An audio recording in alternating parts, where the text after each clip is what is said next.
Hi everyone, and welcome back. In this video, I'm going to continue the discussion of spiritual capital. Spiritual capital is defined as the capacities that are generated through spirituality. So, if you nurture your spirituality, you gain the capacity to do certain things which you wouldn't have if you ignore your spirituality. So, to look at those groups that I studied and that I talked about in the previous video, those middle-aged women felt that they were useless because they are housewives ignored and beaten by their husbands. They just felt that they couldn't do anything at all in life. But once they gained a sense of their spiritual value, they also gained confidence and they started to learn many things. Just by affirming and nurturing the spiritual value of everyone they work with, whether it's these battered women, these pregnant teenagers, these ex-prisoners, these junior youth. So these organizations, by affirming and nurturing the spiritual value of these people, these organizations generated spiritual capital. Now, some people don't agree with the use of the word capital to describe these spiritual capacities. And when I visited and interviewed those faith-based organizations, most of them didn't want to be associated with the word capital because that sounds like money. They said that they're doing spiritual things. It's not about money. And so they actually asked me not to use the word spiritual capital. And I think this is a good point. But there's a very interesting aspect to the idea of capital. The word capital actually originally comes from a herd of cows. So if you are a farmer and the number of cows keeps growing, you get more and more meat and more cattle. So that's capital. It multiplies. But you need to feed, to nurture, and to protect your herd of cattle. You actually need to sacrifice for it, to invest in it. The outcome isn't immediate. It takes time. And so this is actually what you also see in spiritual capital. There's nurturing, there's protection, there's making sacrifice, there's investing in other people and in your own future. You only see the outcome much later on. So where does this capacity come from? This goes back to the concept of spirituality, which I talked about at the very, very beginning of the New Mindscapes series. Spirituality is a concern for the ultimate meaning, purpose, value, and coherence of your life, transcending specific tasks and events. We're always concerned for the next thing that's going to happen. Right now, I'm concerned about the next sentence that I'm going to tell you, and I'm concerned about what I have to do after this recording. So we're always concerned about very specific tasks and events, one after another. But we also have broader concerns. For instance, my concern might be about getting a good grade in this course or about being a lawyer in the future. These are higher level concerns. But there are even higher level concerns, which might go beyond my specific job, my family, or my own circumstances. So the ultimate concern, the ultimate meaning, the ultimate purpose and concern of your life, that is your spiritual orientation in life. And this spiritual orientation has three aspects. The first is that the source of meaning is spiritual. And here again, we return to the beginning of this course. Where does meaning come from? In a spiritual orientation, the meaning doesn't come from the material world itself. It doesn't come from material possessions, from fame, from fortune, from material pleasure, or for the power that you have. It's beyond that. The ultimate meaning is spiritual and eternal. It's related to our true nature, what I am as a human being. Spirituality also seeks to transcend the ego, which is trapped up into our animality. This goes to the idea of the dual nature of the human being that I talked about a few videos ago. What is my spiritual nature? How can I transcend my ego? How can I tap into the spiritual inner beauty and ability within me? So that's an inner orientation. But apart from the inner orientation to spirituality, there's also an outer orientation. And that's related to connecting to the spiritual nature of other humans, of everything in the universe, and of the ultimate reality. So in the group for the teenage pregnant women, for example, the founders and volunteers thought that there was something in themselves that was loving and caring for other people. They thought that this was their spiritual nature, their God-given gift, the most important thing in life for them. That was inside them. And so when they looked at those teenage mothers, although those mothers had so many problems in life, they found a heart-to-heart connection with them. They found a deep appreciation for the inner beauty of each of them. We've explored this in earlier parts of this class. The idea of the spiritual connection that between our own hearts and what exists in the universe, between ourselves and the ultimate reality, whether it's called Tao, God, Dharma, or so on. What we have is a sense of oneness, the discovery of the connection between our own spiritual nature and the spiritual nature of other people, of the universe, and of the ultimate reality. All of these lead to a profound sense of oneness, a profound sense of connection.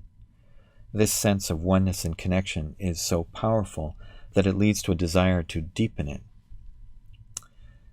This can be described in terms of feeling the pain and joy of others, a wellspring of joy and compassion, of love and compassion. Think of when natural disasters, earthquakes, or terrorist attacks occur in some places. So many people around the world, although they're so far away from the place where that disastrous event occurred, they can't physically feel the pain of the local people. But when they see the image of the disaster, they feel the pain in their hearts and they donate money to the people affected. So this is a feeling that leads to action. You want to do something to reduce the pain and donate and increase the joy of others. You want to go out and donate to the victims of an earthquake. That's a spontaneous action. But then you think more, and perhaps you want to change the world itself in order to reduce the pain and bring more joy after seeing the suffering and injustice in the world. You want to act to change the society so that the suffering and oppression may end and more justice may appear. So think about Mohammed Gandhi in India.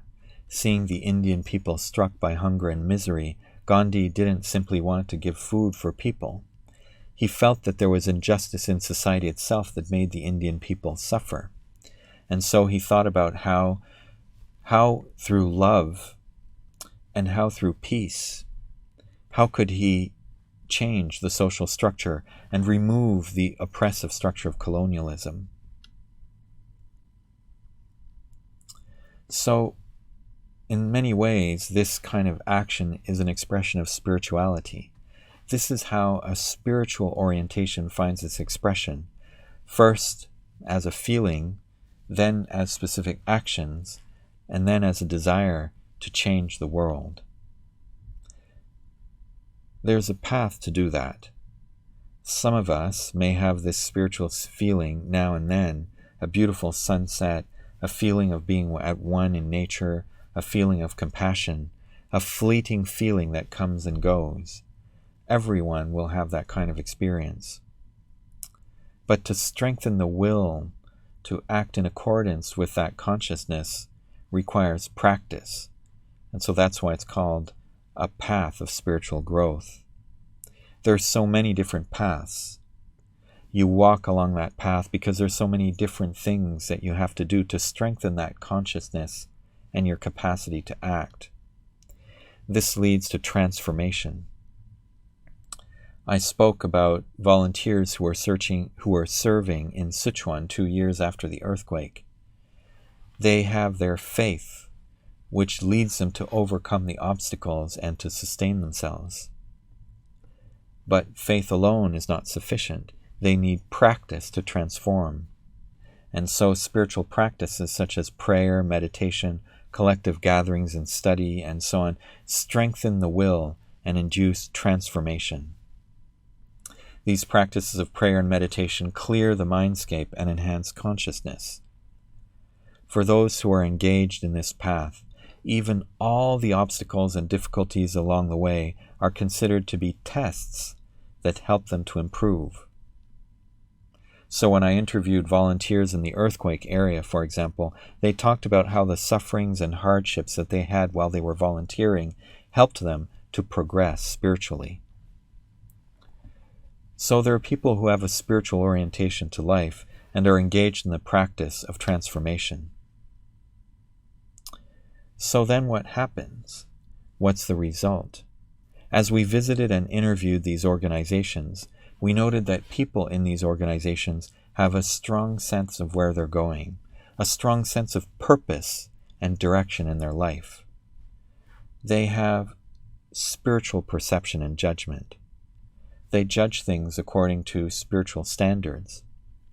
So, for instance, in the group that serves the homeless, the chairwoman told me that once the Hong Kong government offered a lot of money to this organization in exchange for moving homeless people to another neighborhood.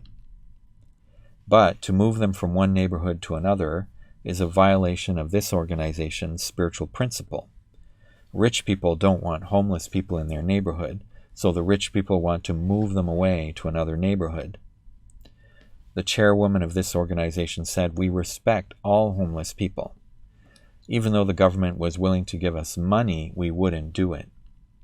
So this is a judgment based on spiritual principle. Members of these groups often told me that there wasn't much arguing among the members and volunteers, which is common among other groups. There wasn't much conflict. There was a greater sense of peace of mind, of joy, of emotional balance, of greater patience, generosity, forgiveness, and desire to serve others. So therefore, these organizations don't need to pay many people to work. Their volunteers have the desire to help for free, the ability to sacrifice for others, and to cooperate with others. These were some of the individual capacities that were generated by their spiritual orientation. So in terms of productive capacity, what we saw as a group is that these organizations have a very clear sense of their unity, vision, purpose, and core values. They know what they stood for and what they are trying to do. There was a greater level of interpersonal trust, harmony, and conflict management. There was greater intrinsic capacity of mobilization and motivation. Intrinsic motivation is the opposite of extrinsic motivation, which means motivating people by giving them money or punishment. But in these groups, there's stronger intrinsic motivation, which means that people do something because they love doing it, and they think it's valuable to do so, regardless of reward or punishment. These capacities are what we call spiritual capital. These organizations have their systematic and methodical ways to generate and strengthen their spiritual capital. It's not the case that you simply pronounce your belief in God and then you get spiritual capital. No, these groups do different things. So first of all, they use inspirational stories. These are often stories of Jesus Christ, of Buddha, of saints, or of other volunteers who've done good things. I mentioned earlier that they place an intrinsic value on each individual. They don't have a strong hierarchy. They don't use people as instruments for other goals. They downplay hierarchies and empower the weak. They train people. So they often offer workshops and study sessions to learn spiritual concepts and wisdom. They engage in spiritual practices such as meditation and prayer. They created a physical and social environment that's conducive to spiritual growth. They created a certain type of environment that facilitates and generates a spiritual atmosphere.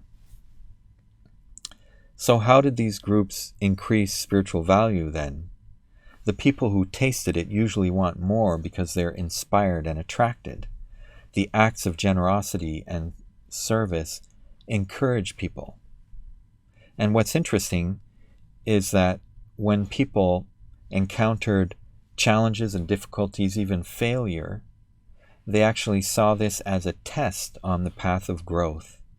The bad experience thus becomes a good thing.